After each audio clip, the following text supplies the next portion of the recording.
Hello, beautiful people. Welcome to this week's episode of the Montpelier Happy Hour here on WVEW 107.7 LP Brattleboro, your community radio station. I'm your host and producer of the show, Olga Peters, and this is where we talk about how everything in Montpelier shakes out for the rest of us.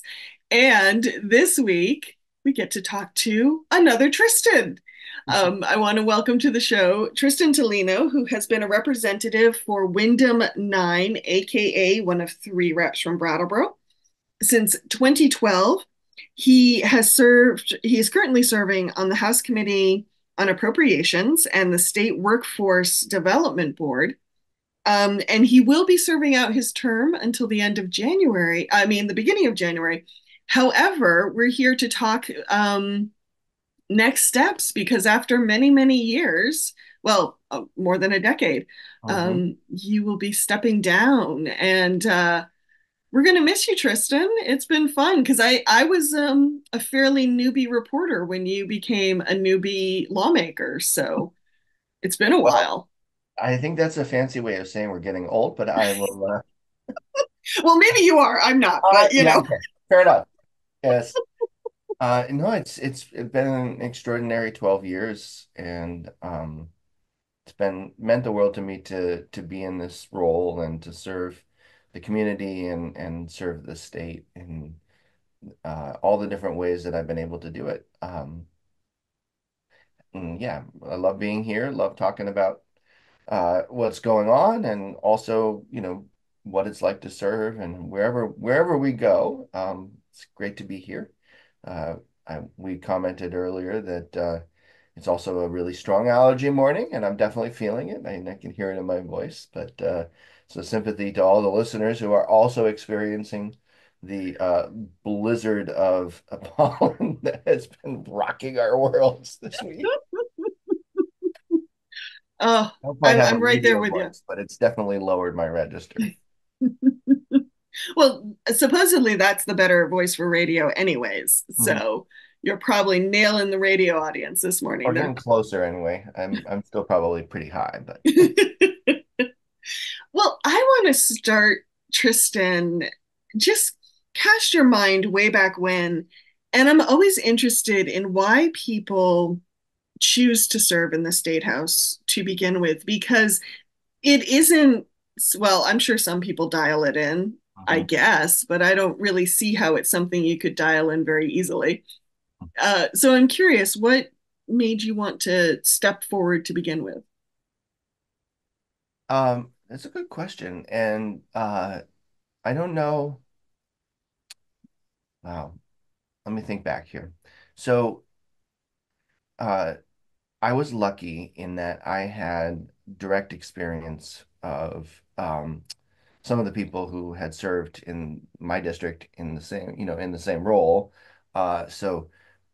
My father-in-law, who died now 6 years ago, 5, 6 years ago, Don Webster, served one term in 2000. I think he was 2000 to 2002. And, he and I spent a lot of time talking about politics over the decade that I was running the restaurant, and it overlapped with running the restaurant that he was a partner in, kind of overlapped with his term, and then he chose to run for the Senate. Uh, Oh, that's right. so he was there the first biennium after um, the the retaliation, if you will, against the civil unions vote. And so the Democrats were in a minority, and it was a pretty tough environment in the House for Democrats. And he really loved the work. He loved being there. He loved doing it. But the Senate was a Dem majority, and it was just an easier uh, environment to work. And there were two open seats, and so he ran for it, and he ended up losing. It ended up being a very large contested primary, and he ended up losing the primary by 26 votes. Oh, To Jeanette and to Rod Gander. Uh, and at that time, it was still possible what we call in the legislative term or legislative language, two bites at the apple. He ran as an independent for his House seat. Hmm. and his he had he came in because he wasn't in the primary. He came in to a situation where Sarah Edwards had won the write-in for the Democrats as well as the progressive nomination. Oh, that's right. And Yeah. so he was on the ballot as an independent, and Sarah was on the ballot as a progressive and Democrat. And there was in that general election also Lynn Quorum running as a Republican. And so he lost that election.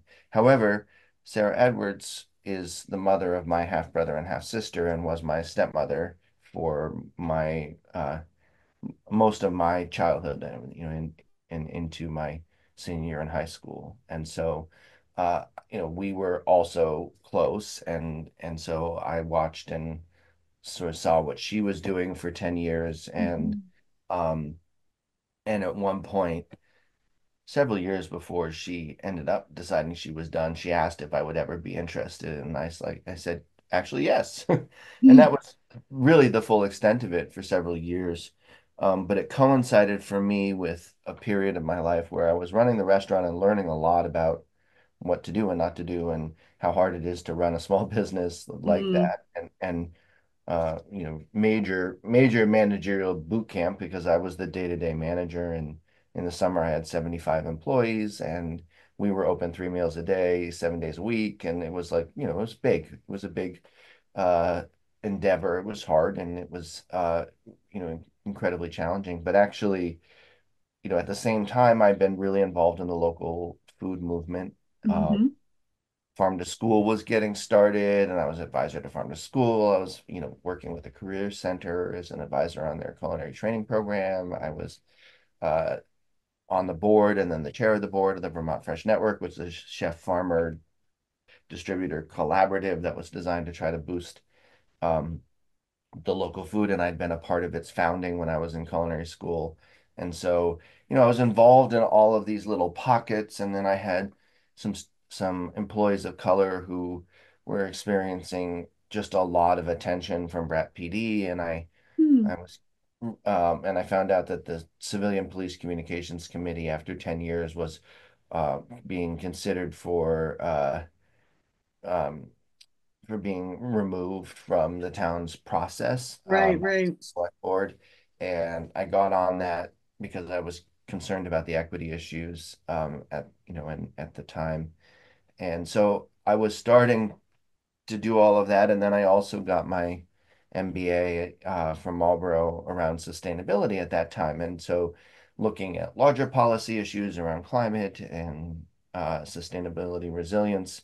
And so all of that was converging in a way that said to me, this is interesting. And I think I might like to try to pull all of this together and be a part of Vermont's political system when Sarah chooses not to run. And then, um, right, it was basically as I was preparing to head into my graduation from Marlboro, we'd closed the restaurant and I started a little catering operation. And I realized the catering operation would allow me, in theory, to sort of work full time in the summer and fall and part time in the winter. And so it would be a good vehicle to try to run for the legislature with that. And Hmm. so when Sarah announced her retirement, she actually endorsed me, and I announced my campaign the same day. And I had a primary opponent. It was Kate O'Connor, and I Oh, ran against that's right. each other. Kate had come back uh, after Howard Dean's um, run for president and back to Brattleboro, and it was a very interesting dynamic. Hmm. We're good, but it was like it was some people the snarky political reporter at the time at 7 Days, who a legend, and it was wonderful. He like wrote about us as a clash of dynasties because Oh, yes.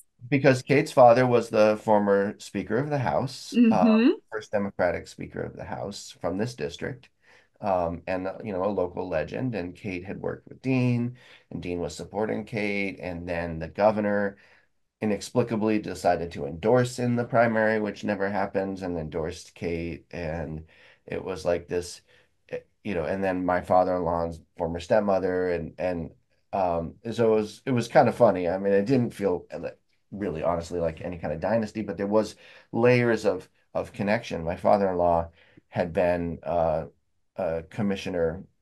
I don't know, he was commissioner secretary actually, I think, of commerce in in Governor Salmon's campaign way back, or governor's term, and he'd been Governor Salmon's campaign manager. So like there was, I think he and Tim had gone to Boys State at high school together, and the first house that Tim and Martha owned when they were a married couple is my house. Um, I mean, it was just like the layers were, it was highly entertaining. Um, You'd like need a map. If this, then this, then here, go here. but it was a combination of, I don't know if it would have occurred to me as easily if I hadn't had some sense of what the job was and what was going on, combined with the fact that it was in my mind that I could work on the local food system work at the state level, Mhm. and uh, and that my life had changed in a way with the catering that allowed me to think of myself as having kind of seasonal roles, which the legislature structurally is really designed around. It's an Yeah. frankly archaic uh, model that, in its current modern form, makes it extraordinarily hard on people who are of working age, who Yeah. have to maintain some sort of career pathway. And I'm sure we can cover that. But that, it comes from a time when, people, Farming. what's that? Farm. Farming. Yeah, it Yeah. comes from the farming era when it was like there wasn't a whole lot happening in the winter, and you could go spend 10, 12 weeks in Montpelier and represent your local community. And they were, every town had a rep, and it was just a different model. Hmm. Yeah, we forget that at one point every single town had a rep rather than us having districts. It's rather fascinating. Um, so I'm curious, you know, even though you went into the job probably having a better handle on it than a lot of people because of Sarah and because of Dawn. Um, I'm curious though, when you went in with all your hopes and dreams and plans, Yep.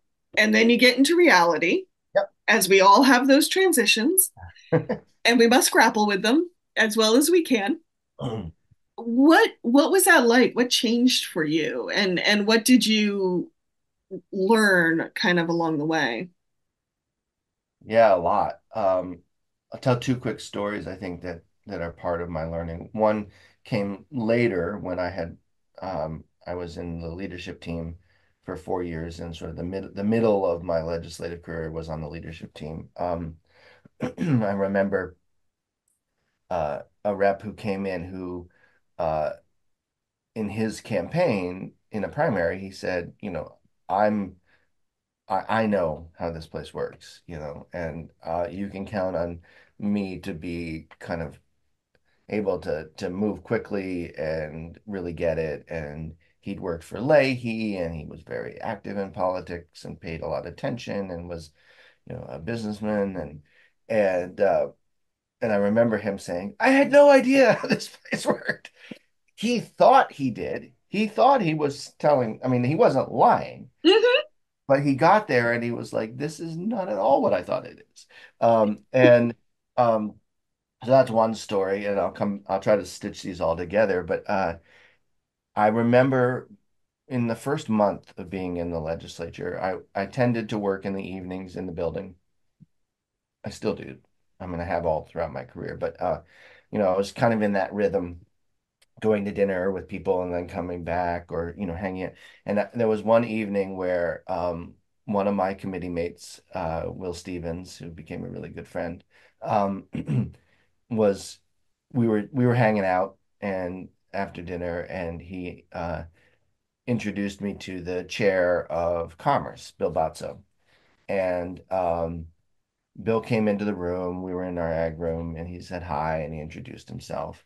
And in a rookie mistake, I was like, "Oh, I have an issue," and started to like lay it all out there. And Bill was a gentle giant. He was like 6'5", very like a statesman, very gentle demeanor, a sculptor in his outside of the legislature work, and but like a maniac for the grinding work of regulating banking and insurance and all these other things. He was like just so detail oriented and so attentive to that work. But he Mm. said to me, he's like, "Well, seems like you have it all figured out." And then he wandered off back down the hallway, and I thought, "Uh-oh, I did that wrong." Uh, and what I quickly realized, and that was like the thing that I needed to sort of wake up to was um, how policy was important and we were passionate about it, but we had to be in good relationship with each other. Uh, Mm. First and foremost is to get to know people, and I committed myself to get to know people, to understand what they cared about, understand what they were worried about, understand what their districts were worried about, just stay in that relationship building work. And Mhm. so I also, I committed myself to learning my committee work as well. I was in the ag committee, and our big thing that year, we tried to do the GMO labeling bill. Oh, I remember that.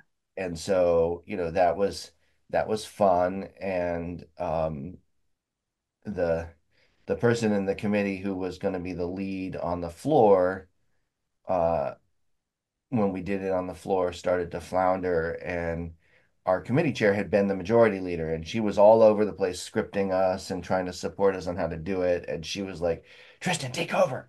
I'm like, "Okay." And so I jumped in, and so got kind of a sense of the floor dynamics, and also how to like aware that I was prepared, like I'd done my work. And even though I wasn't expected to be the primary speaker, I was expected to play a role. But I ended up the next day taking over as the primary on the second day of the debates. And so I started to find my footing, both in where I was able to be really clear about particular issues and articulate them in a way that, I could help people understand what was going on, but also illustrate the distinction of what we were choosing to do, Mhm. combined with what I was learning about the relationships. I had a colleague in the ag committee at one point say, "How do you know all of this? How have you figured all of these things out? I've been here for 3 years and I don't know any of that."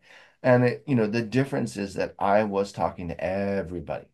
And, Mm. while I love this person's a little bit, introverted. Well, no, extraordinarily introverted, and a little bit, you know, deficient on some of the social skills. And good earnest legislator, but not necessarily um, as attuned to the subtleties of what's happening in the dialogue that you're in with people all the time. Mm. Mhm. And so, because that turned out to be a strength of mine, Mhm. uh, I didn't know that it would be a strength when I got there, but it turned out to be a strength of mine to be uh, able to pull a lot of information together from all of those interactions, and know what it meant. Right. And it was why by the end of my third year, I was being approached as a future member of the leadership team. In my fourth year, I was the juniorest member of SHAP's leadership team. Mm. And Mhm. in my fifth year, I was the assistant majority leader. And it was because of that, the acumen around the relationships and the conversations and what I could distill from them. But I didn't know when I went there that that's what would be kind of my strength. I thought I was going to go and work on local food and, work Right. on like specific things, and it evolved in response to the dynamics that are actually there. So I have a comment, but I just want to quickly, so we're not too inside baseball for people. So when Tristan said Shap, he meant Shap Smith, the Oh, thank former you. Speaker of the House. And when he's talking about being the primary, uh, lawmakers do work within committees on concentrated topic focused work. But then when they develop a bill, they have to take it to the floor, to the entire House, and then defend it and debate it. And so being the primary is the main person who stands up and does that. Mhm. Um, so just a quick little, very short crib notes Thank there. you. Thank you.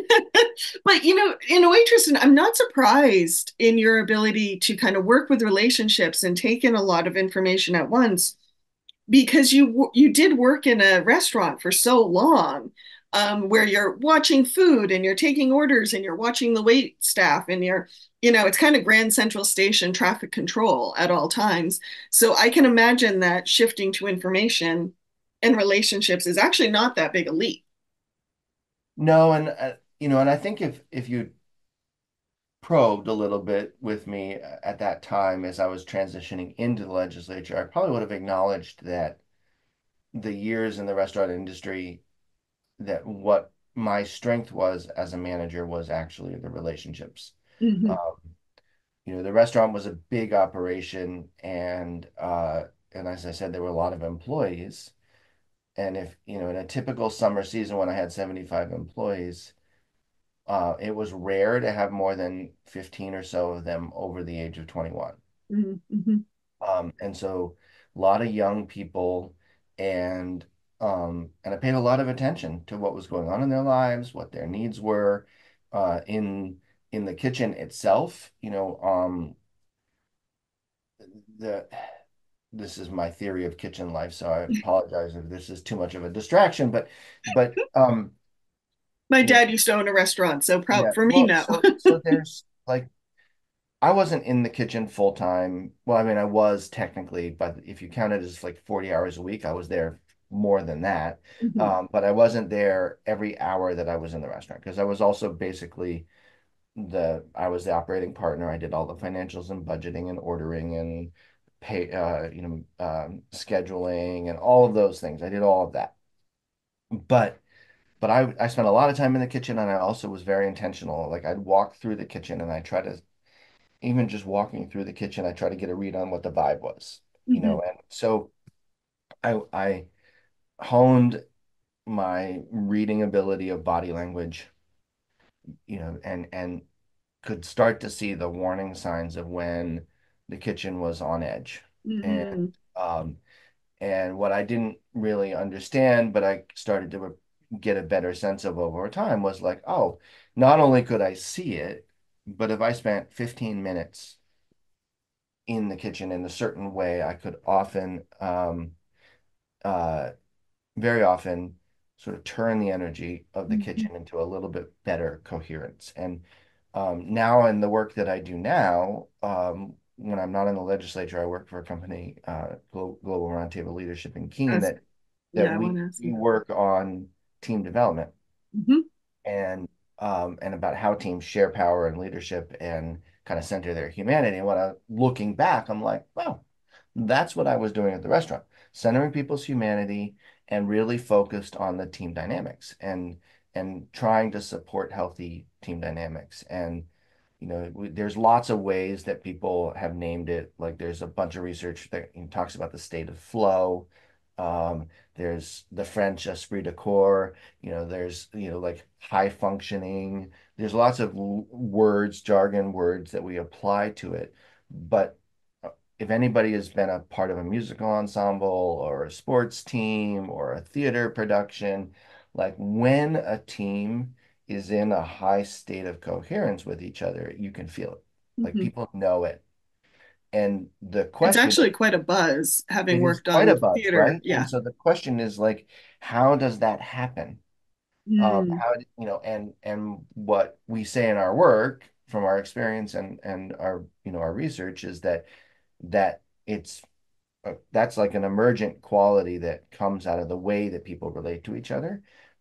But strong relational leadership in those kinds of spaces is going to be better at cultivating that feeling and flow than people who are not attuned. And so I was practicing that for the 15 years in food service before that without even knowing it. Get to the legislature, guess what? The legislature is the same way. It's all, people trying to do good work, trying to represent their individual communities, trying to, figure out what their role is. Like, are they important? Are they not important? What does that mean? And how do I get anything done? And it's, you will, I and others always say it's a relationship driven place, but people don't necessarily, well, what does that mean? And Hmm. what it means is, like if you can't follow everything, you can't know everything. So how do you develop the kind of relationship where somebody who's in a position where they are influential or they can help you get up to speed. And then you figure out also, who do I intervene with? Who will listen to my idea or my feedback on this particular thing, who's in a position to do something about it? And all of that, and how do they find me trustworthy? Well, that they're not going to just listen. you know all legislators are getting bombarded with information from people who want to convince them that Yeah. that piece of information is correct and they should act on it. And most of the Guess people what? who are It's the doing that same are in paid to. journalism too. Oh, sorry, I Yeah. cut you off. No, no, that absolutely the same in journalism, right? And you have to figure out, well, which is true, what do I believe? And when we're moving at the pace that we're moving in the legislature, it's if you have a trusted relationship with somebody, if you have confidence in their likelihood of being accurate or on point, or they know how to show up in your world and give you an actionable piece of information, Mhm. you're going to have more influence. And I think it's not unlike tending to the energy of a kitchen crew or an executive team, and they're very similar through threads. And so it was just learning that was what brought me the most alive, was where my career, if you will, in the legislature evolved. So Mm. I went I did an interesting journey. I did the 2 years in agriculture.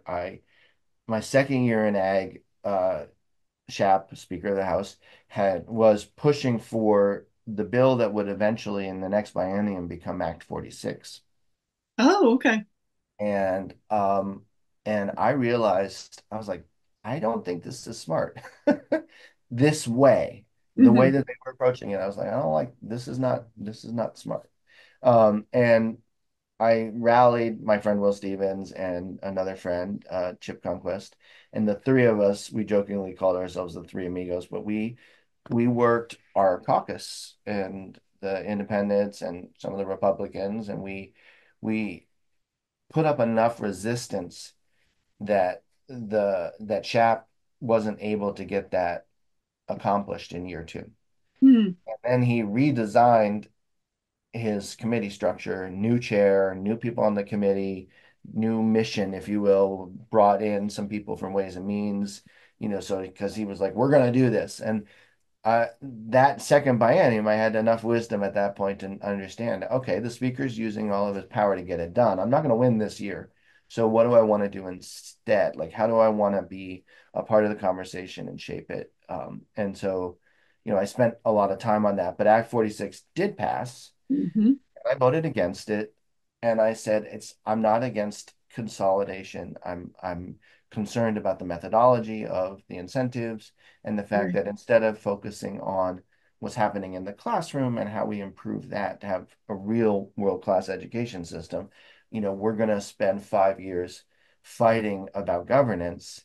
And at the end of the day, we're probably going to have to do it again, and it's not going to look very different than the system that we had before. Mm.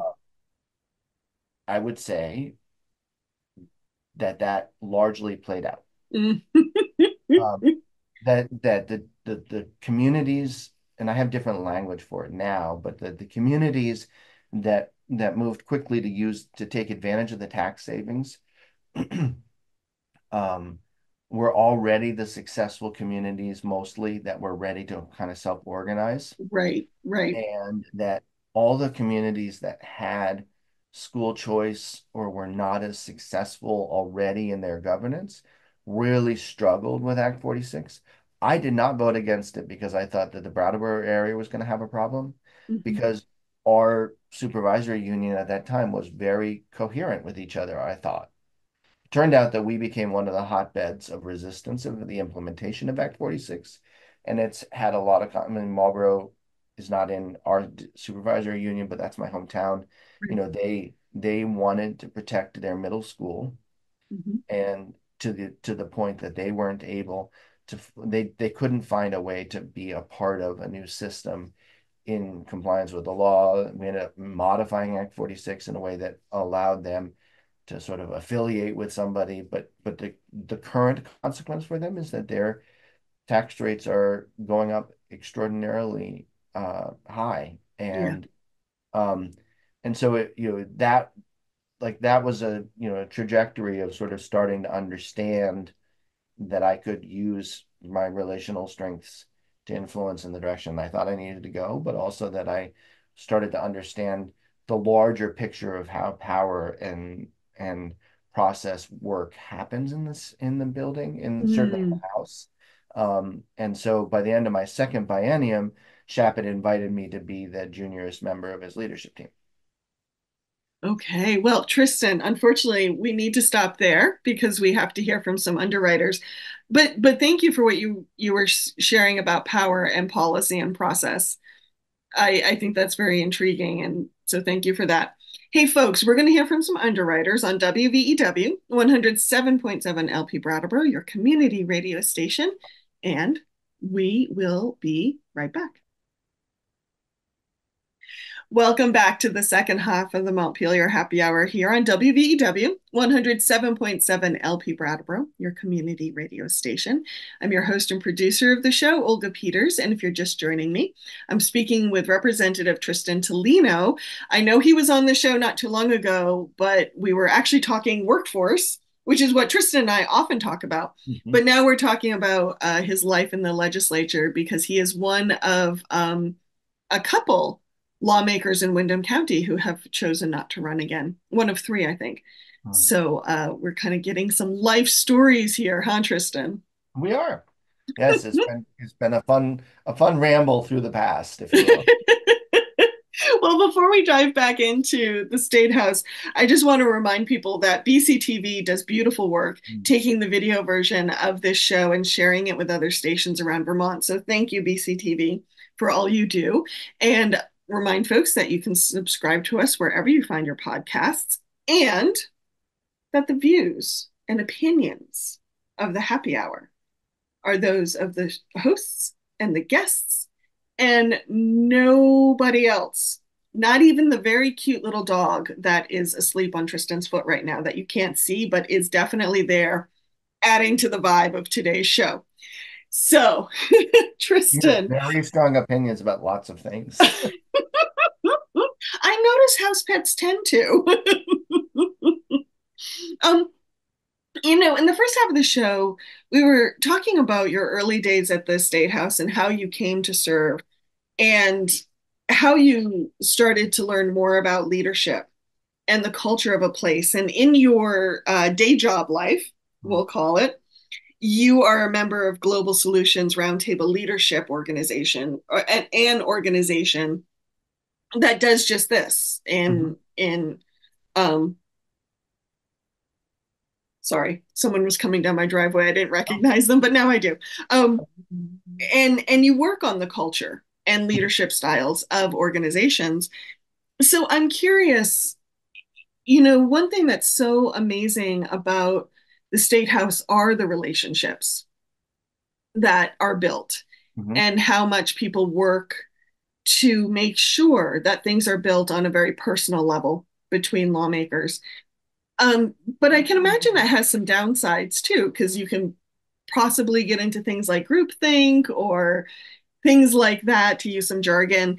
So I'm curious, from your professional day job point of view, what does the culture of the State House tell you around leadership and the type of culture it has Um, for power, I guess I should say, around power? yeah, and I'm Sorry if I look like I'm distracted. To possible watchers, I was looking for a quote that I really like. Hmm. That's okay. I got weird people coming Oh, down my driveway. You're looking for quotes. We're just it's rolling like with it. actual life. My goodness. So first, I would say that there are layers of different cultures that are interacting with each other in the state house, and then that's really important Mhm. for people to understand. And I'll start with the most obvious, which is that the House and the Senate are very different. Mm, Um, and they're structurally very different, but then the culture is very different. And so I'll start with the Senate. The Senate is 30 individuals.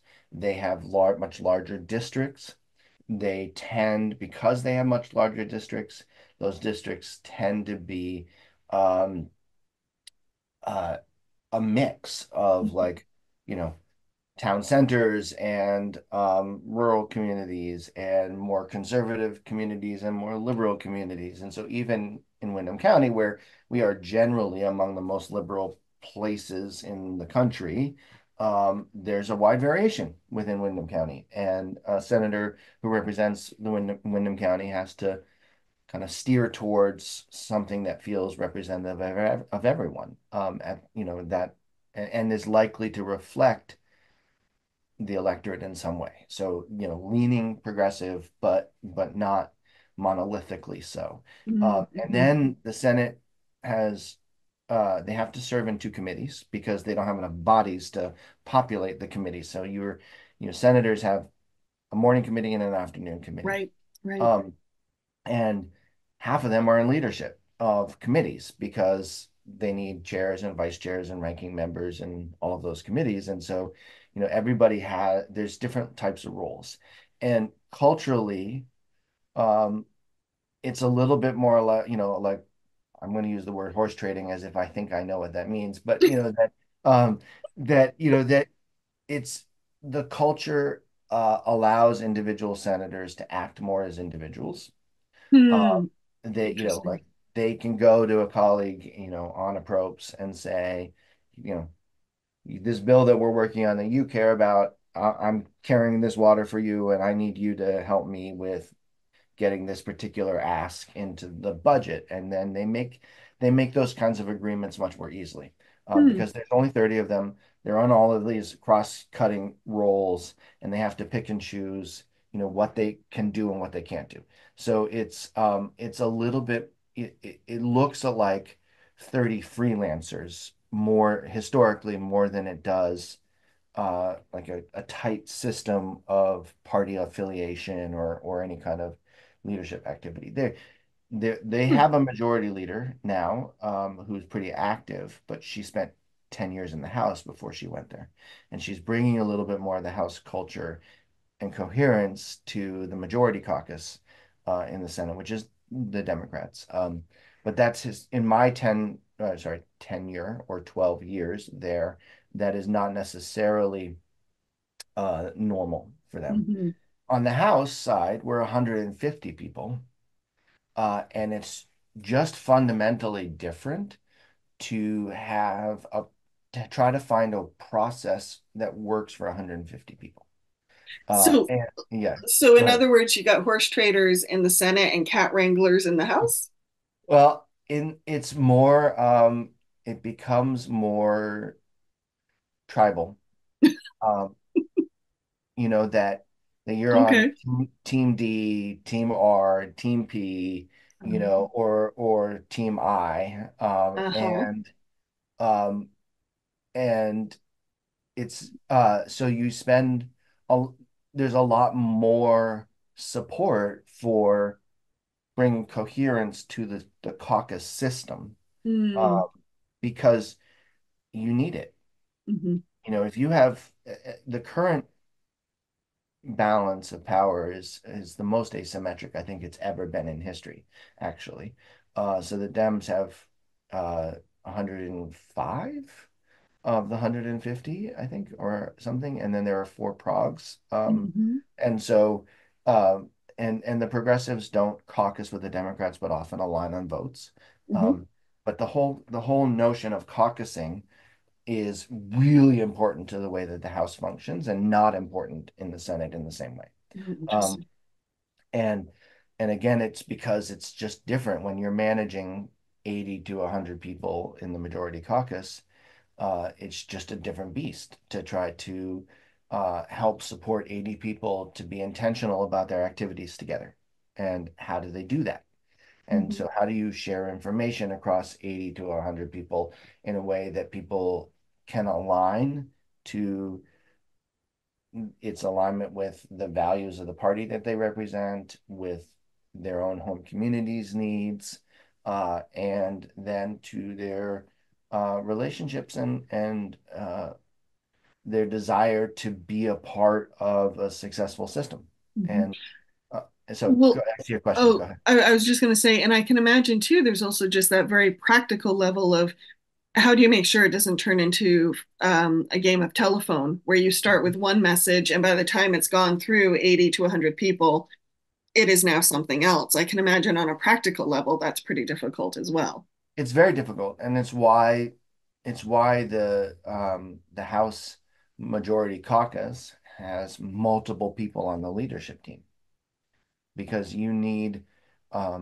it's a full-time job year round for the House Majority Leader, Mm-hmm.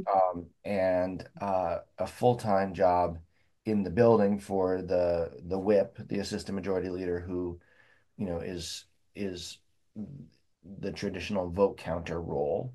And then in the current, most recent years, the House Democrats have also had two other assistant majority leaders, one focused on communications, which is really mostly about what you just named, which is helping to pull together a coherent body of information for the members to be able to communicate what we are collectively doing. Um, Mm-hmm. and then, if you will, like a second whip or second support system for understanding what's going on in the caucus. And um, I've been weaving my legislative bio kind of into this response system, and I said that I think before the break that my fourth year I started to be pulled in as the junior most member of the leadership team, and at the time we were structured differently, but I was like the deputy of deputy to the deputy or something, you know.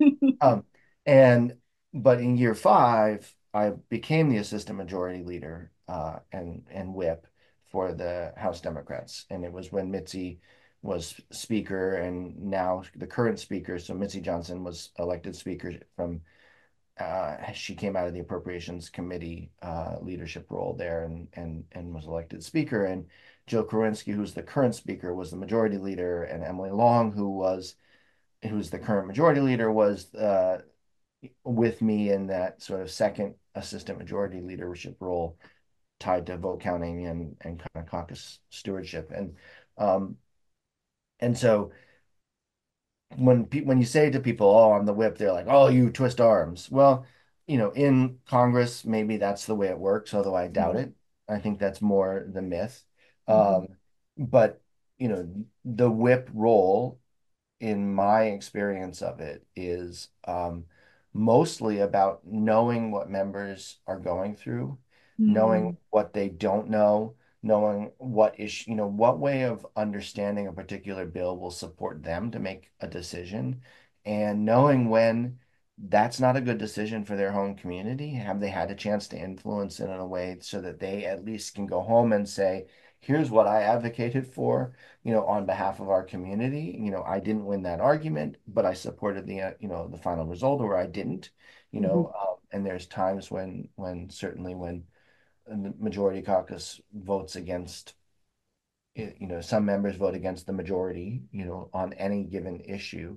Um, but it's really about bringing that coherence inside of the system more than it is any kind of power over. Mm-hmm. It's not that there's no power over, there's some, it's not that there's nothing, but it's not the primary way that the House functions. The primary way that at least the majority caucus, in this case, the Democrats function, is around um, collaborative alignment, Mm-hmm. and taking the time to do all of the steps in the communication so that people feel informed and aware of what they're doing. And Mhm. there's a strong, I called it tribal as well, and there's a strong tribal, alliance in the Mhm. sense of like you want to be part of your group and you want to be with your group when you can be with your group. And sometimes it's very, very hard to break out of that and vote against your group. But it's Right. not so much because there's any direct retaliation as it is, human beings are social. We have a long history in our evolutionary history of being successful by sticking together. Yeah. Um, and it's no different in a political system where it's this big. Sticking together is and being coherent together is where the strength, collective strength comes from. And so it's always hard to break out of that to say no on any given issue. But when it happens, it's almost always tied to how people perceive the needs of their local community as having some divergence from what the majority is heading towards. Mhm. Occasionally, it's individuals who just simply can't get to yes on something. I was the vote counter for the two steps that we made to legalize marijuana. So the first step we made was to completely decriminalize Right. small scale cultivation at home and just let people like that was the sort of the hands-off libertarian approach was step one. And then step two was the world hasn't ended. We have this system. Can we now raise tax revenue and actually regulate this so that we can bring successfully bring in what had been a large scale, not so much cottage industry, but cottage industry in the secret in Mhm. Vermont, bring it in from the cold, if you will, into a regulated system and preserve our ability to regulate it well, to have small scale businesses and not sort of the be dominated by the large out of state private equity funded mega operations. And Mhm. we've largely been successful at doing that. Um, but in the process, the first vote, we had I think 86 Democrats that year and six or seven progs, and we only got 79 votes on that bill.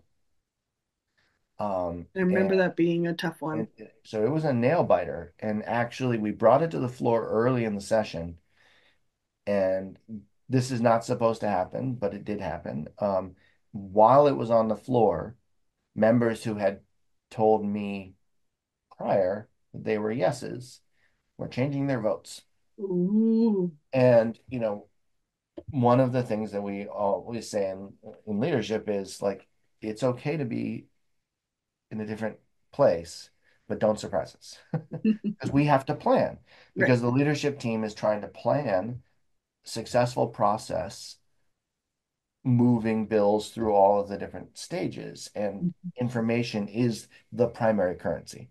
And so that particular bill, people were changing their votes on the floor, so we ended up pulling it back into committee for 6 weeks while we changed very little, but we socialized it better among the caucus. Mhm.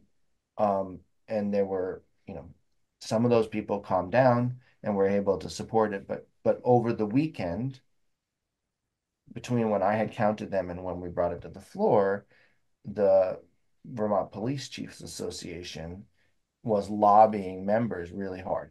Okay. And Fair people enough. were like, I don't want to go against my chief. And it's like, well, it's not unusual for law enforcement to have a particular lens. Your job is to evaluate the accuracy of that lens relative to the larger conversation about this policy change. And And when we had enough time to work with people on that and to show them, data that said it was popular in their district or just, that we eventually got there. But there were some people, and this is where I started this thread, there were some people who never were going to be able to get there individually, even though their districts were actually provably supportive of Mm. the policy change, Mhm. they personally couldn't vote for it. And they couldn't vote for it because it felt like it was state endorsement of drug use. Uh, okay. And Fair enough. and that was the way that they saw it. And it was like a no, no matter what. And Mm-hmm. so that's the interesting part about this, right? Is like there's this collective action. Where is there a majority of votes that can move legislation forward? What does it take to craft the legislation to get that majority? But then also, how does that majority allow enough space for people to be individuals, to make the decisions that they need to make for themselves and for their constituents and for their perspective on what is the right policy. And then all of those layers come into play at each time, for everybody on hard votes. And I used to tell people that I don't care what your life experience is in terms of your work life or whatever, there's going to be some time here, if you spend any length of time here, it's going to be one of the hardest days of your lives. And Mm-hmm. you may not know it until it hits you, Mm-hmm. but it's going to put pressure on you that you won't won't know until it happens. And um, that marijuana process was true for some people in that bill. Uh, we had done the biennium before. We did the first version of Vermont's Death with Dignity law. All right. Yeah. Um, that was uh, one of those votes for some people. That was extraordinarily difficult. Mm-hmm. Um, we had for a bunch of the new members in this biennium, we had a flood recovery vote, an amendment that was offered by two members from very heavily flood impacted communities uh, on on the budget that they wanted to force us to go a specific direction. And there's a lot of I could get into the weeds on that really quickly, but that's not as important as just to say that there were many members who wanted to go with them, Mm-hmm. who understood why that wasn't smart and why the Appropriations Committee had made the recommendation it did, which was not to do what they were asking. Right. Um, but they were literally in tears on the Mm-hmm. floor, or sort of shaking with the stress of saying of going against what their instincts were because they understood the larger reason, but it was Mm-hmm. so painful. Mm-hmm. And they knew how the flood impacted communities, have been hurt by the floods. Um, but like in that case, I'll just say, so people don't think it's totally vague, the issue is um, we're likely to get a FEMA level flood event statistically every year. Yeah. And we're not, it's going to move around and we're doing as much resilient work as we can afford to do to try to prevent it. But even in places, there are communities that have not done everything that they had a choice to do over the last couple of decades that Mm-hmm. are actually experiencing more harms as a result of it as we've now entered into this era of climate change induced flooding. And we said, if we're going to put future state dollars into flood recovery programs, we need to be sure that the communities involved are doing everything that they can to mitigate the risk of floods. Mm-hmm. And we need to understand what the ramifications are fiscally because um, Vermont already does more flood support for municipalities than any other state in the country. And it used a minimum, we used, I think, close to $75 million this year. Uh, on 60 million of it was set aside for the FEMA match for all of the FEMA payments. Most of that was directed to state buildings. So it's because we had $600 million of damage to state buildings. Um, but also we have a municipal match program and we spent more money on that to support to offset the municipalities' cost of making their own FEMA matches Mm-hmm. for FEMA recovery programs. And we have, so like we're doing more and we're not insisting that come with towns doing the work. Mm-hmm. And I don't want to make this about any one town, which is why I'm being deliberately vague, but I can tell you that some of the flood impacted communities over the last few years of floods said that they didn't, they at the municipal level for decades chose to build in floodways when they were advised not to, didn't fully participate in the federal flood relief programs that they could have opted into, and then came to the state and said, now help us. Right. And that's all of that was in the mix. But this amendment was a highly emotionally charged amendment that didn't take any of that nuance into account and just would have put us in a particular, long-term box of the state agreeing to take more responsibility without any understanding of what is the shared responsibility, what are the fiscal implications, what happens if we have three flood events next year, to the larger budget, and are we prepared for the Hmm. ramifications of that? If we didn't have the money to keep most people housed in the emergency motel program, and 1,500 households were kicked out on the streets all at once because we had a commitment to fund the flood relief program without any parameters on it, like that would be a really catastrophic thing in a different way. Right. And so appropriations, where I am, have been for the last 4 years, that's the kind of thinking that we have to do. And it doesn't mean that we all didn't want to find a way to be more helpful. It just meant that we couldn't do it on the fly. But that was Hmm. another example of where the caucus system was trying to say, like, you can't do this on the floor. It's not because it was power over. It was just like, this is why we do all of this process work. It's why committees weigh in. It's why we try to support the committees in their recommendations, because there's always things that need to be unpacked. And Hmm. when you do it all without that coherence, you're not going to make the best decisions. Right. So, Tristan, thank you for that. And I really appreciate you drawing all those threads together because I feel, especially now, just around policy in general, we have so many complex issues that Mhm. touch different parts of our government that the more we can tie things and the more we can do process work, um, it really makes a difference.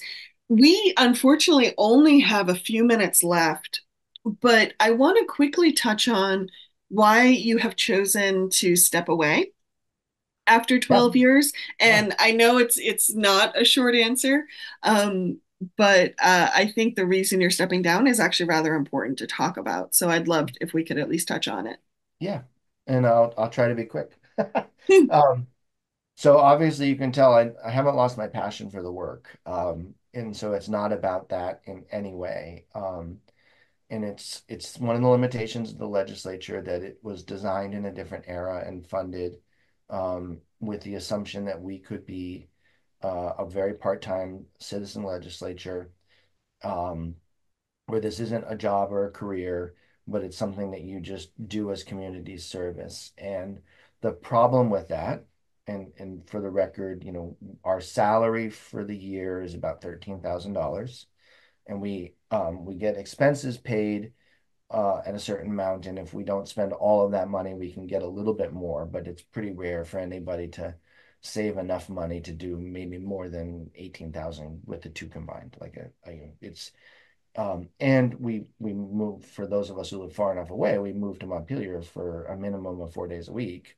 I was on appropriations for 4 years. We do half the session, we do Mondays. So, I was leaving Monday morning, 6 in the morning, and coming back Friday evening at 7.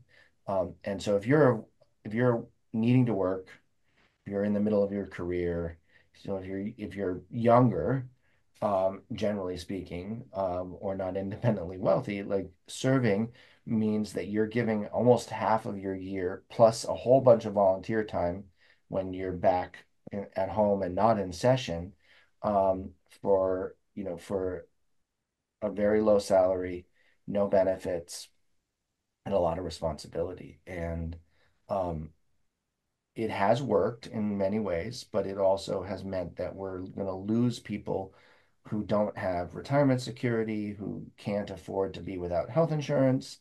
If they lose their health insurance when they're not working full time, or like if they might downsize from a full-time job to a part-time role that doesn't come with benefits. Well, that just means that what we're doing is we're limiting the diversity of the perspectives that are going to be in the building.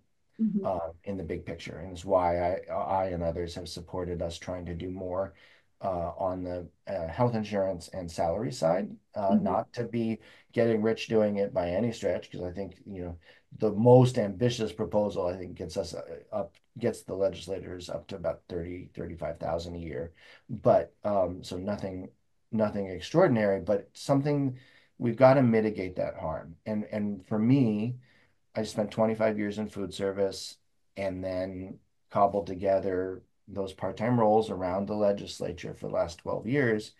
And I simply don't have any retirement set Right. up. And I'm Well, 52 and the years wages you old. have earned will impact what you can earn in Social Security down the road too. And if you were only earning 13,000 for half the year, that really changes what you get in Social Security.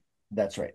And so, I'm at the sort of tail end of what they're considered to be the peak earning years. I'm 52. I have 15 years really to figure out how to support my own financial security in the future. There was a sort of slight misquote that I want to correct. I'm not leaving to pursue wealth. I'm leaving to pursue financial security. Mhm. There's it's There's a a difference. distinction. It's a distinction that matters to me because ethically, I don't feel that I'm a wealth pursuer, but I think we all know that if we can save for our own retirements, we're going to have a safer and more secure retirement. And it's something we've actually done a lot of policy work around. We're trying to get the savings plans passed for all Vermonters to get like savings bond, because we know that the state has a role to play. We've tried to create pathways for people who don't have pension plans through their work to self-fund through a state program. So, like we're doing on the policy side, and on the personal side, I'm in a situation now where I have an employer who wants me year round full time, that has the potential to be a reliable job for me for this next phase of my career. And I have a deficit of financial security that I have to address. Well, thank you for being upfront with that, Tristan. I think when it comes to the Vermont economy, it does not support a lot of people in many ways. And so the more we can talk about it, the more we can start seeing where we Mhm. need to make changes. And yeah, I think it's very interesting that that concept of citizen legislature, while I love it in my heart, I love the concept, I love the principles behind it.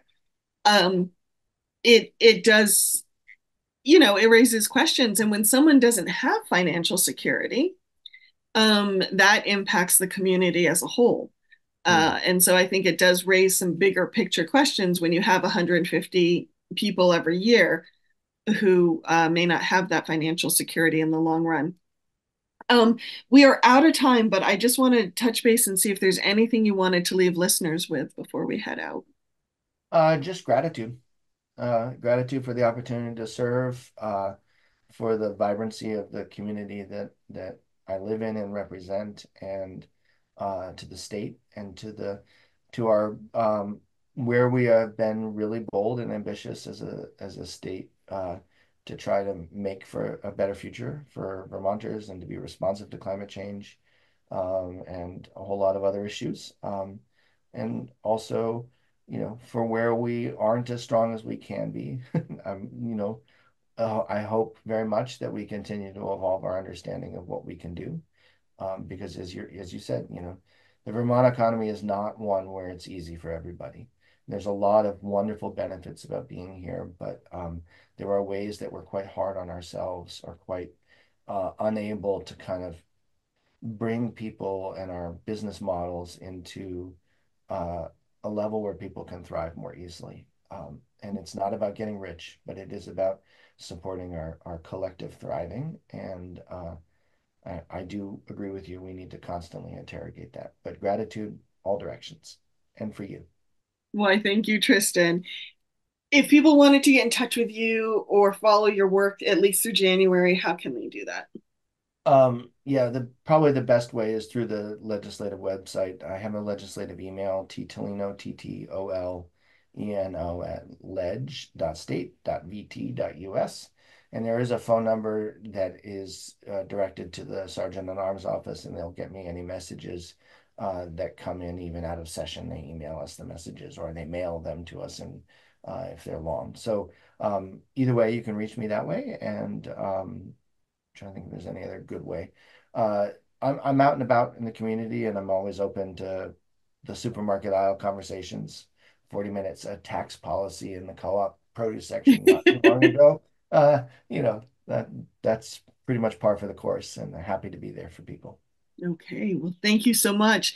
Hey, everybody. So, the Montpelier Happy Hour on WVEW 107.7 LP Brattleboro, your community radio station, will return on Friday at 2 p.m. and is rebroadcast every Monday morning. I hope you all have a good weekend and take care.